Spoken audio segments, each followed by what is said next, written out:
Good afternoon, everyone.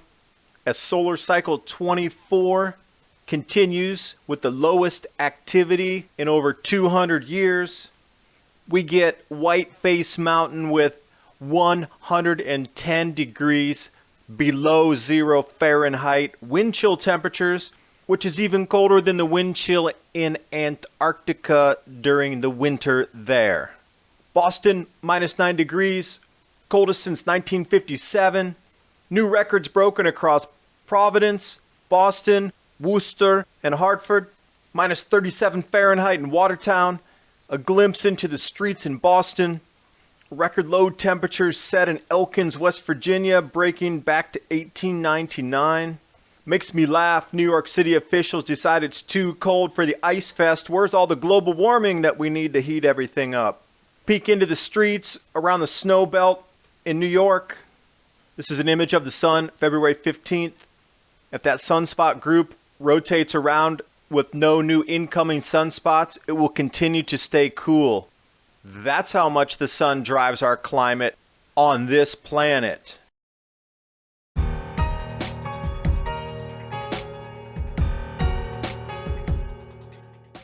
As solar cycle 24 continues to be the lowest activity in over 200 years, you would expect to start to see extreme temperature fluctuations into the cold. Bit closer view here for you of the graphic. The blue line is the smooth average of all the solar cycles together from solar cycle 1 to 23 on a monthly smooth average of sunspot count. Solar cycle 24 in the red line, and the dark gray line at solar cycle 5, that takes us back to the year 1800, which is about 215 years prior to today. The sunspot numbers are dropping off of a cliff far faster than most have predicted, except John Casey, who called the number 74 on the head. He also predicted that there was going to be a precipitous drop-off. It looks like it's actually occurring. If we jump back in time 12 years back to the geophysical research letters, a few authors came out saying that this would be the smallest cycle in 100 years. We started to see a lot of 100-year temperature records in the cold broken over the last 2 to 3 years. But then this pesky chart keeps coming back up for the IPCC crowd showing natural warming right after the Younger Dryas, straight up in the warmth. And since that point, it's been undulating based on solar cycles. And it looks like we're going back into a downtrend. This is an image of the sun from February 15th, earlier today. If that departing sunspot group is not replaced by an incoming group, the weather on this earth is going to continue to stay cool in the northeastern United States where it is now. It will not warm up and it will be incredibly cold next 2 weeks. That's how much the sun drives the climate on our planet. Case in point, we're going to jump to Whiteface Mountain in the Adirondacks of New York, 4,800 feet tall. Those of you working in meters, 1,480 meters. 110 degrees Fahrenheit below 0 wind chill. That's minus 78 C. Ultimately, earlier today, it bottomed out at 114 degrees below 0.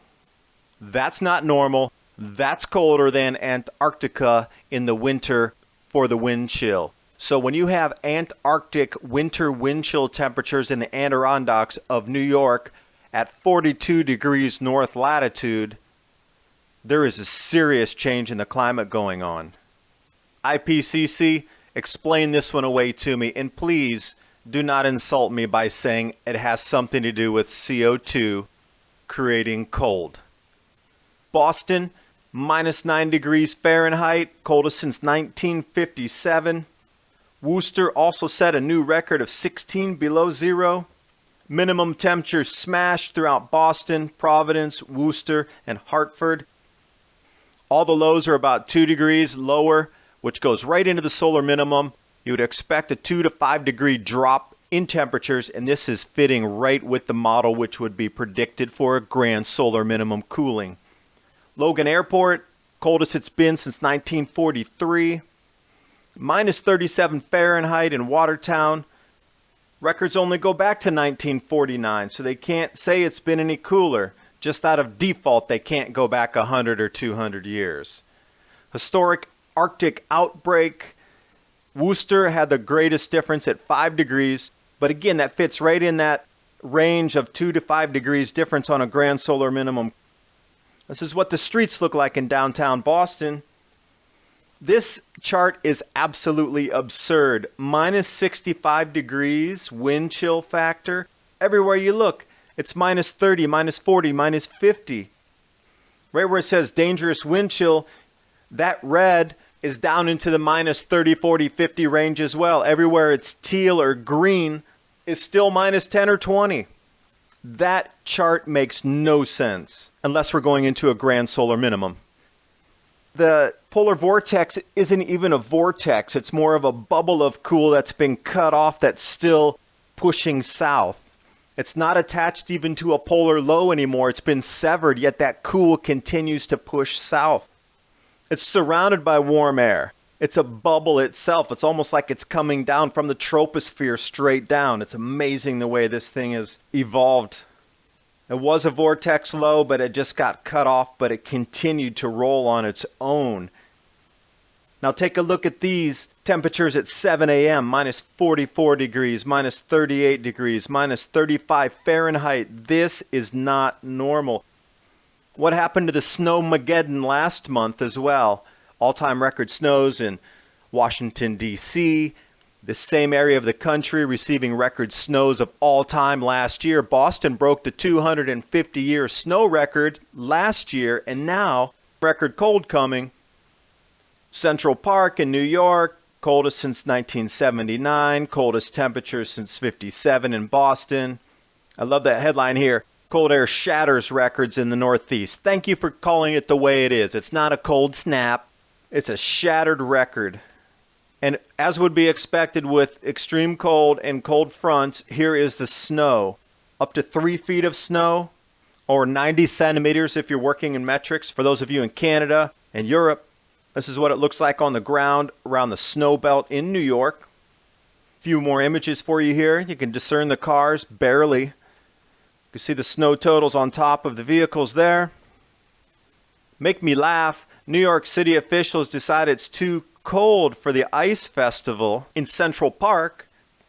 These cold records affected over 15 cities in the Northeast United States. The furthest south, I just got tired of looking at all the different National Weather Service bulletins and snow records and cold records broken throughout this area. I found this one interesting.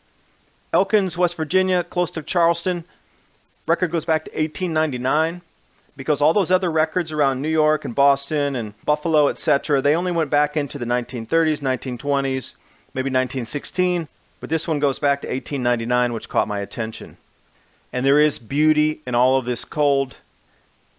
Check out snowcrystals.com. They have some amazing, mesmerizing images of the symmetry in nature, of how mathematical patterns form our physical universe in microform in these ice crystals. There's hundreds of these photos. Thanks for watching. Hope you got something out of the video. These temperatures are not normal. This is showing a trend in the same exact area twice in 2 winters of extreme snow. Last year, all-time records to 250 years. And this year, with the cold records, reaching Antarctica, middle of winter, wind chill cold, exact same temperatures in the Adirondack Mountains of New York. Something is definitely changing.